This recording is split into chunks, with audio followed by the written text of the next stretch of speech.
Many hours of preparation go into a halftime show at a University of Colorado football game, and the person responsible for creating these shows is Wayne Bailey, Associate Director of Bands and Director of the CU Marching Band.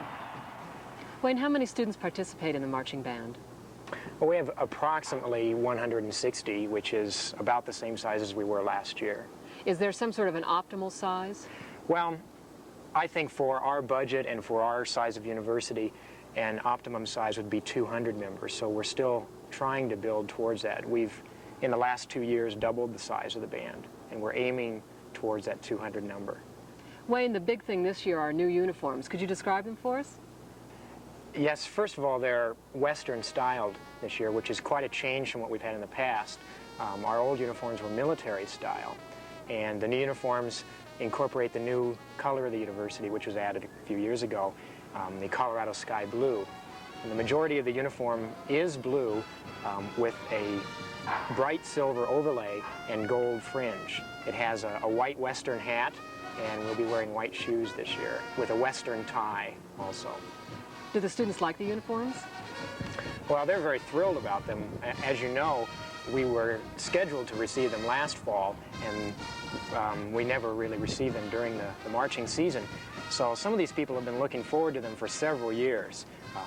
They're just really thrilled about having them now. Have you had any response from the general public about the uniforms?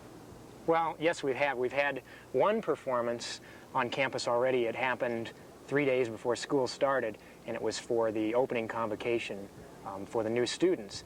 And there were a lot of alumni there, a lot of faculty, and of course students there.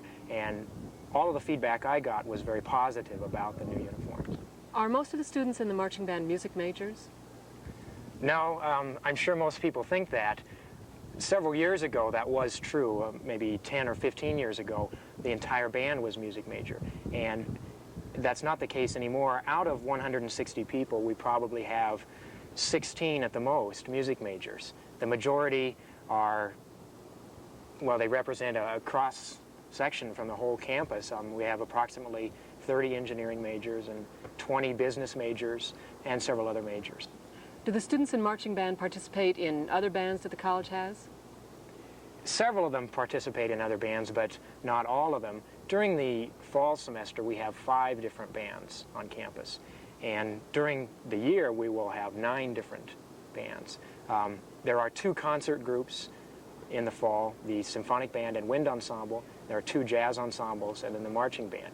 And some of the students participate in more than one, but because of time problems, a lot of them are not able to. Wayne, how much time do you spend putting a show together? An average show would probably take me 2 weeks of preparation if I worked 40-hour weeks. It would take 2 weeks to actually get the show written, make the music match with it at the right points and that sort of thing. And then the rehearsal time that we put in, actually the students try to do a show in 1 week. Here at the University of Colorado, we do 6 or 7 different shows during the season, depending on how many home games there are. Most high schools or drum and bugle corps will do 1 show throughout an entire year. And we're changing shows every week.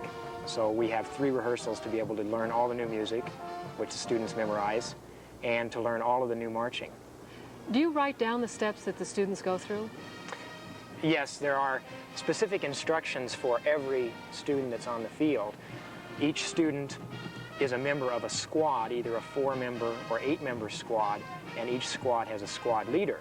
The squad leader receives a chart, a photocopy of all of the pictures and all of the instructions, and then that person takes care of the other 3 or 7 persons, depending on the size of the squad.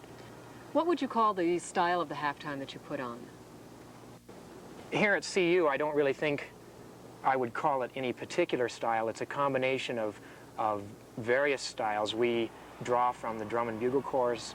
We draw from traditional Big 8 style. I draw from the tradition here at CU. And since I've come here, we've gone to a little bit of Big 10 marching also. So it's a combination of various styles. Do you choose a halftime because you think the audience will like it? Yes, we try to. It's always difficult to anticipate what an audience is going to like, and especially at a university, it changes from year to year what they would enjoy. For example, 10 years ago, audiences seemed to enjoy what I call picture shows, where a band would come out and form possibly a picture of a car and then play a song about a car and then move on to another picture. And in recent years that has changed. They enjoy constant motion throughout the entire show rather than stopping on a picture and then moving on. So I try to aim towards what we think the audience is going to like, but again, it's very tough to try and anticipate that. Wayne, does the marching band participate in any other kinds of events, in contests or anything? No, as far as I know, there are no major contests for the university level. Most of the contests are aimed towards either the high schools or for drum and bugle corps. Not only would we not participate for that reason, but cost factor is a problem here. In order for me to take the marching band to one away game, for example, we're going to the University of Kansas game this year, will cost somewhere between $16,000 to $20,000 for one weekend, and we couldn't do that very often. Thank you, Wayne. Thank you, Leslie. From the University of Colorado, for Dimension 4, I'm Leslie Aaholm.